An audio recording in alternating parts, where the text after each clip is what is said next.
ஏய் ரியா, அங்க பாருடி, அந்த ரெண்டு பசங்க இன்னைக்கு வந்துட்டாங்கடி. ஏய் என்னடி சொல்கிற? இந்த பசங்களோட தொல்லை தாங்க முடியலடி. டெய்லி பஸ் ஸ்டாப்பில் வந்து நின்றுடுறாங்கடி. ஒரு நாள் எங்கள் அண்ணன்கிட்ட சொல்ல போகிறேன், அதுக்கப்புறம் தெரியும் இவங்களுக்கு. ஏய், அவங்க நம்மளை பற்றி தான் ஏதோ பேசுகிறாங்கன்னு நினைக்கிறேன். நான் உனக்கு என்ன சொன்னேன்? அங்கே பார்க்காத, அங்கே பார்த்தீங்கன்னா நம்மளை பற்றி தான் பேசுவாங்க. சும்மா இரு. டேய், அங்க பார்த்துட்டு என் ஆள் ரியாவை செம்மையா இருக்கால, என் ஆளுடாவ.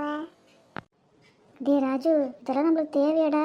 நானும் சொல்லிகிட்டே இருக்க வேண்டாம் வேண்டான்னு, நீ கேட்க மாட்டேன்ற. அவங்க நல்ல பெரிய இடம்டா. அவங்க அண்ணன் ஒரு ஜிம்மே வச்சு நடத்துகிறான். ஜிம்மு வச்சு நடத்துகிற அண்ணன் எப்படி இருப்பான் தெரியும் தானே?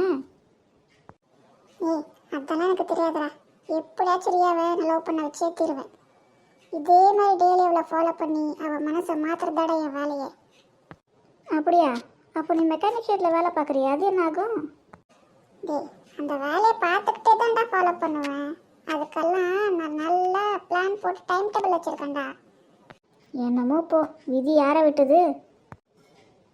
ஹே பிங்கி, பஸ்ஸு வருது, ஆடி போகலாம்.